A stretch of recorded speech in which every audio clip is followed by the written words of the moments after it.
El CBD s'ha convertit en una tendència global, apareixent en productes que van molt més enllà dels olis i les càpsules tradicionals.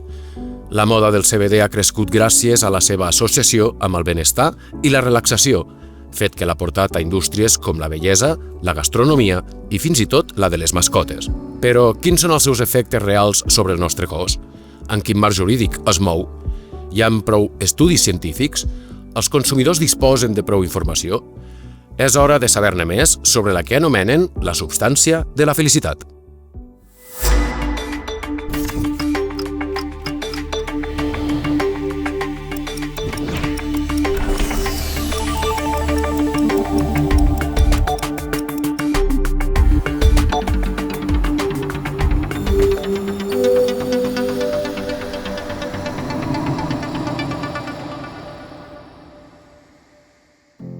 És una superpregunta, que de fet hi ha molta desinformació o mala informació i el cannabidiol, que és l'acrònim de CBD, és una de les molècules o cannabinoides de la planta del cànnabis.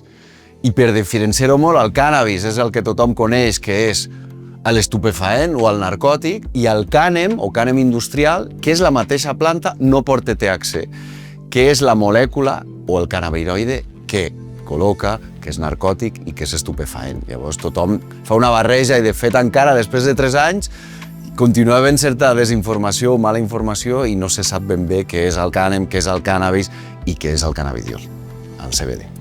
És una substància química que no té cap mena d'efecte psicotròpic. Psicotròpic voldria dir que afecta directament a les neurones o al circuit del cervell.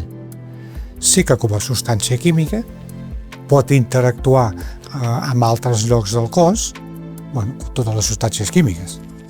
L'aigua, el sodi, el clor, el potassi, tot interactua.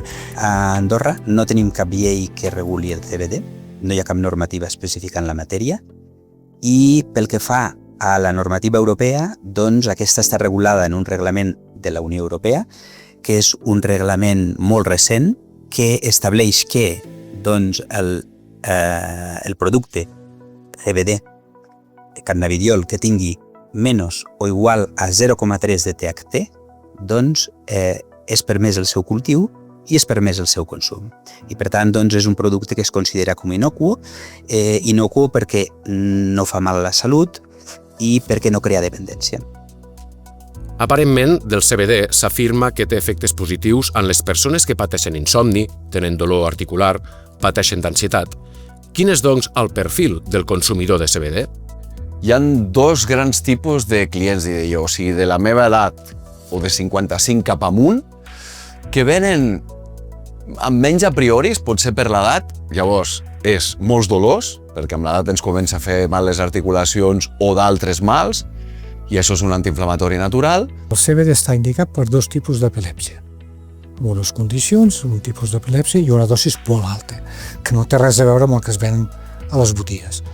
Totes les altres coses del CBD sempre et diu hi ha algun estudi que sembla que suggereix que podria ser que, per exemple, antiinflamatori.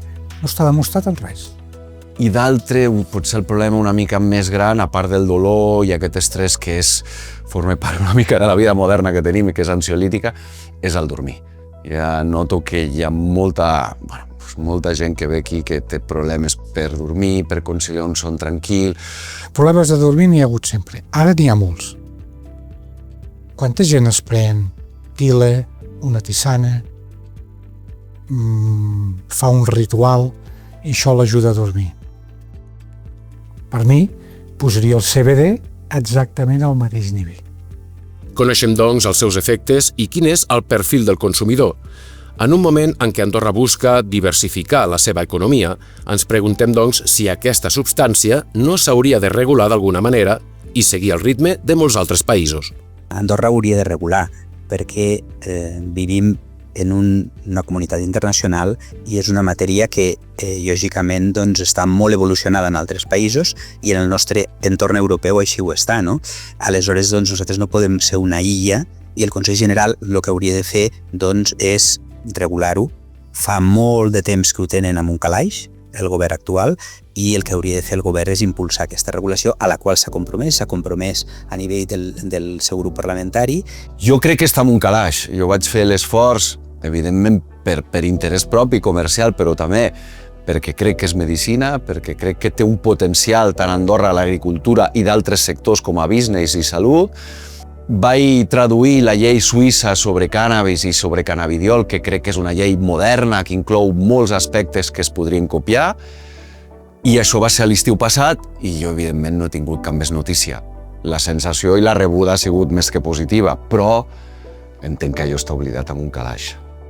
El boom del CBD continua creixent, però el seu futur dependrà de més estudis científics i de com evolucionin les regulacions. Sabem que el CBD no és THC, tot i provenir de la mateixa planta. El temps marcarà la seva evolució, encara que de moment sembla que, tot i el desconeixement i els buits legals, ha arribat per quedar-se. Tot el que és tenir les regles del joc definides, doncs evidentment facilitaria un coneixement per part diguéssim, del teixit industrial, del teixit comercial, millor dit, doncs, i evidentment els hi facilitaria saber quines són aquestes regles de joc, què és el que poden fer, què és el que no poden fer, i no quedar-se en aquest terreny de ningú.